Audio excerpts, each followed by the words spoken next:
Triangle নিমকি বা 3 কোনা নিমকি কীভাবে আমি করি সেটাই তোমাদের সঙ্গে আমি শেয়ার করছি। তার জন্য নিয়ে নিয়েছি এখানে 1 কাপ ময়দা, একদম চেলে নিয়েছি। 1 টেবিল স্পুন নিয়েছি গাওয়া ঘি বা দেশি ঘি। এখানে আছে জোয়ান, বিট নুন, কালো জিরে, এমনি নর্মাল যে নুন। এই সব একসঙ্গে খুব ভালো করে মিক্স করব। তার সঙ্গে নিয়ে নিয়েছি 1 চিমটি খাবার সোডা, জাস্ট 1 চিমটি, দেখো পরিমাণটা একদম 1 চিমটি খাবার সোডা। এটাকে সব একসঙ্গে খুব ভালো করে আমি ময়ান দিয়ে দেবো, দিয়ে অল্প অল্প জল দিয়ে শক্ত একটা ডো তৈরি করে নিয়ে আসছি।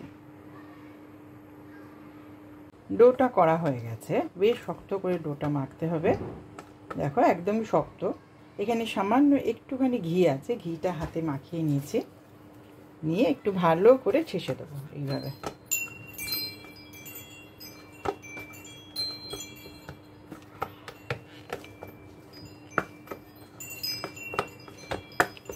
সে নিয়ে এটাকে কয়েকটা লেচি কেটে নিয়ে আসছি।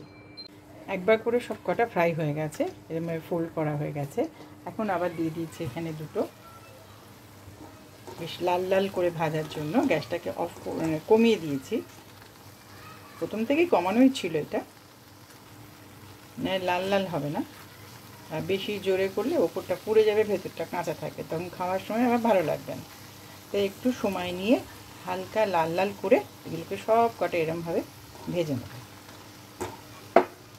আর যখন নরম থাকবে, ঠিক নরম অবস্থাতে শেপটা করে নিতে হবে, ফোল্ড করে নিতে হবে, যেমনভাবে আমি তোমাদের দেখিয়েছি ওইভাবেই তোমরা করবে। তো এগুলো সব লাল লাল করে ভেজে নিয়ে আসছি। আর একটু মনে হয় তেল লাগবে, তেলও দিয়ে দিই, দিয়ে একবারে ভেজে নিয়ে আসছি। 3 কোনা নিমকি বা ট্রায়াঙ্গেল নিমকি আমার রেডি হয়ে গেছে। আমি তোমাদের সার্ভ করে দেখিয়ে দিলাম। একটু সময় নিয়ে জাস্ট এটাকে ভাজতে হবে। প্রথমবার ভাজার পর পরের বার সেকেন্ড ফ্রাই যখন করতে হবে, একটু সময় নিয়ে কম আছে আস্তে আস্তে করে এপিট ওপিট করে ভাজতে হবে।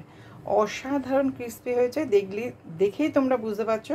আর ঠিক আমি যেমনভাবে করেছি ওরমভাবে করো, অসাধারণ হবে। আর তেল কিন্তু ময়ানে দেবে না, ওটা ঘি, অবশ্যই ঘি দিও। আর মাখার পর যেমন অল্প একটু হাতে ঘি নিয়ে একটু মাখিয়ে রেখেছিলাম যাতে ওপরটা শুকনো না হয়ে যায়, এবং চাপা দিয়েও রেখে দিয়েছিলাম। এখানে আমার 1 কাপে হয়েছে 9টা মতো নিমকি, 10টাও হতে পারতাম, একটু বড় করে করেছি, 9টা হয়েছে। খুব টেস্টি হয়েছে, ভীষণ ক্রিস্পি হয়েছে। এটা একদম ঠান্ডা হয়ে গেলে একটা এয়ারটাইট কন্টেনারে রেখে দিবে, দিন 15 অনায়াসে চলে যাবে।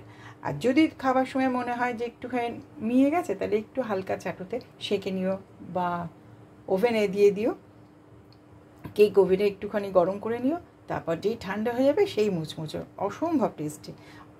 এটা চা বা কফির সঙ্গে নিয়ে বসবে সন্ধেবেলা, অসম্ভব ভালো লাগবে।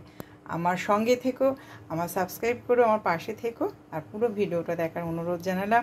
আর লাইক দিতে কিন্তু প্লিজ তোমরা ভুলো না। আমার এই রেসিপিটা যদি ভালো লাগে তাহলে অবশ্যই আমার সঙ্গে থাকবে, আর তার সঙ্গে লাইক, শেয়ার, কমেন্টস ও সাবস্ক্রাইব করতে কিন্তু একদম ভুলবে না। আর বন্ধুদের সঙ্গে, ফ্যামিলি, ফ্রেন্ডের সঙ্গে অবশ্যই শেয়ার করো। তাহলে আজ এখানেই শেষ করছি, আবার একটা পরের ভিডিও নিয়ে আসবো। তোমরা সবাই খুব ভালো থেকো, নমস্কার।